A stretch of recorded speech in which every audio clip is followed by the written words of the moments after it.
Monsieur le Président, Mesdames, Messieurs, il vaut mieux se répéter que de se contredire. Alors permettez-moi d'affirmer à nouveau que les changements dont le numérique est à l'origine et que vous avez mentionnés ont, je le crois, une portée globale. Ils concernent aussi bien la vie quotidienne des Français que l'action de l'État, la compétitivité et l'innovation des entreprises. Ils soulèvent également un certain nombre de questions relativement inédites. Et je crois qu'il est de notre devoir d'y répondre. Je pense surtout aux enjeux de souveraineté et d'indépendance technologique, et notamment à la sécurité des réseaux, des systèmes et des données. Des réflexions sont en cours sur tous ces sujets et sur la façon la plus efficace de garantir la liberté d'innovation. La liberté d'innovation est à mes yeux un principe fondamental de notre société de la connaissance. Et l'open source permet justement de répondre en partie à ces enjeux décisifs. C'est une chance pour la France puisque nous bénéficions d'un écosystème particulièrement dynamique dans ce secteur, même si beaucoup reste encore à faire. Ainsi, un effort de structuration de la filière est, je crois, aujourd'hui indispensable si l'on veut que l'open source contribue de façon efficace à la modernisation de l'action publique et à la compétitivité de notre économie. Je voudrais donc féliciter chaleureusement le Syntec numérique d'avoir eu la bonne idée d'organiser cet événement, qui sera riche en échanges fructueux, je n'en doute pas une seconde, et remercier les deux coprésidents du comité open source du Syntec numérique, Michel Isnard et Alexandre Zapolski.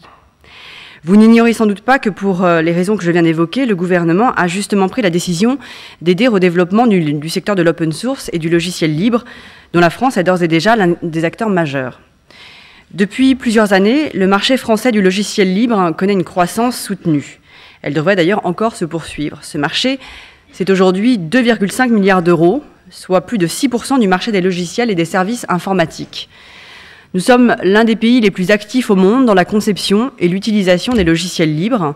C'est un atout à surtout ne pas négliger. D'ailleurs, il y a là un formidable vivier d'emplois, environ 10 000 supplémentaires dans les 3 ans à venir, si les estimations de croissance du marché se confirment. Bref, les enjeux sont d'importance. Je voudrais maintenant attirer votre attention sur les raisons précises qui rendent aujourd'hui nécessaire une structuration du secteur. Ces raisons sont de deux natures, sociale et économique. Le logiciel libre est d'abord porteur de valeurs sociales qui en font le vecteur d'un modèle de société vertueux, ouvert et participatif, où toute donnée est d'abord considérée comme un bien accessible au plus grand nombre. Le savoir, notamment, n'est alors plus l'apanage d'une élite recroquevillée sur elle-même. Tout le monde peut désormais utiliser, copier, modifier et redistribuer n'importe quel logiciel. La grande vertu du logiciel libre est ainsi de faire profiter l'ensemble de la communauté d'un véritable patrimoine de connaissances et de codes, sans cesse inachevé et toujours à enrichir. Ainsi, le logiciel libre a-t-il pu contribuer à la prise de conscience de l'importance des formats ouverts. Parallèlement, l'esprit du libre a heureusement gagné d'autres domaines. Je pense à l'open innovation ou à l'open data. Bref, le logiciel libre permet un changement de nos mentalités tout en favorisant la modernisation de l'action publique. Par ailleurs, il est aussi un atout décisif pour notre économie, et ce à plus d'un titre. Il permet d'abord de lutter contre les phénomènes de dépendance technologique sur les marchés oligopolistiques, notamment dans le domaine du cloud computing. Il est donc un véritable garant de la souveraineté numérique. Créateur d'emplois, il constitue aussi un facteur important de productivité et de compétitivité pour les entreprises qui peuvent ainsi mieux maîtriser leur patrimoine applicatif et concentrer leurs efforts sur ce qui représente pour elles une source de valeur ajoutée. Enfin, le succès du logiciel libre remet en cause plusieurs rentes de situation peu favorables à l'innovation et par là même aide à l'émergence de nouveaux champions économiques. Parlons maintenant de ce qui nous attend. La France, aujourd'hui, est un des leaders du secteur. La question est de savoir comment elle peut conserver et consolider ce rôle. Selon moi, l'objectif principal est la multiplication des acteurs de référence industrialisés, profitant de technologies plus matures et d'une structuration plus forte des offres. La plupart des acteurs spécialisés sont en effet de petite taille et leur situation économique reste fragile. L'adoption du logiciel libre par les grandes entreprises et la nécessité de mutualiser certaines prestations pour réaliser des économies d'échelle ont permis l'apparition de nouveaux acteurs spécialisés, cette fois de taille significative. C'est le cas de Smile, d'Alterway, OpenWide et Linagora. Ces entreprises restent toutefois de taille modeste par rapport aux leaders du marché nord-américain, Red Hat, qui affichent clairement des ambitions commerciales, y compris en Europe.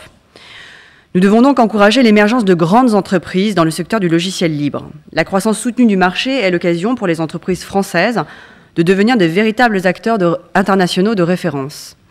Voilà pourquoi il est nécessaire, je le répète, que la filière de l'open source se structure durablement. Je vous invite d'ailleurs à ce propos à vous mobiliser dans le cadre du projet Paris Capitale Numérique, qui est, vous le savez, l'une de mes priorités et qui doit accroître la visibilité internationale du numérique français grâce au regroupement des acteurs encore trop dispersés.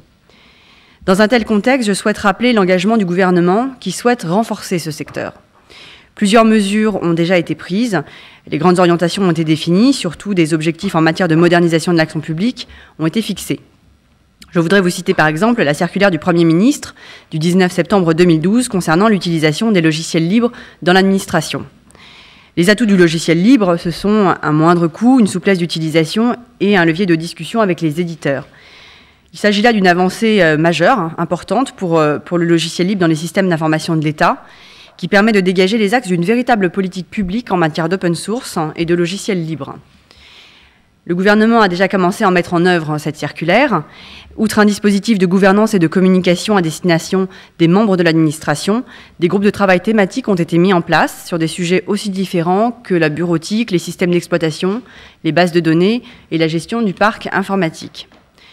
Surtout, le 1er octobre 2012, le Premier ministre a réuni l'ensemble des membres du gouvernement pour définir les grandes orientations et les premières échéances d'une politique de modernisation de l'action publique. L'esprit du libre est au cœur de cette stratégie.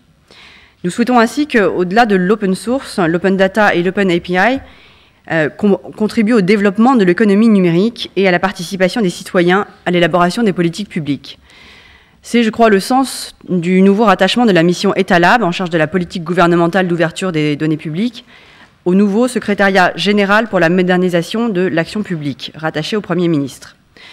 Je citerai également les appels d'offres lancés récemment par l'État, qui sont accessibles à de petites et moyennes entreprises et qui peuvent jouer un rôle de levier pour les PME du logiciel libre.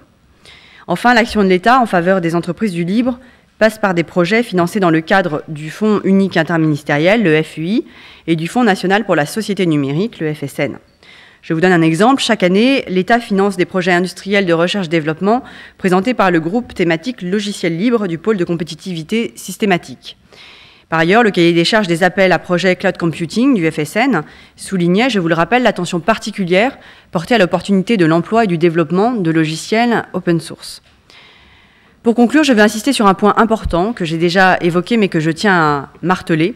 L'open source est avant tout un vecteur d'innovation et de changement, un véritable gisement de productivité et de compétitivité pour les entreprises. C'est pour cela que je souhaite vraiment que la France continue de jouer un rôle moteur majeur dans le développement de ce secteur. Je vous souhaite donc de très bons travaux. J'espère qu'ils déboucheront à terme sur des propositions d'action concrètes et sur des avancées majeures pour toute la filière. Merci beaucoup.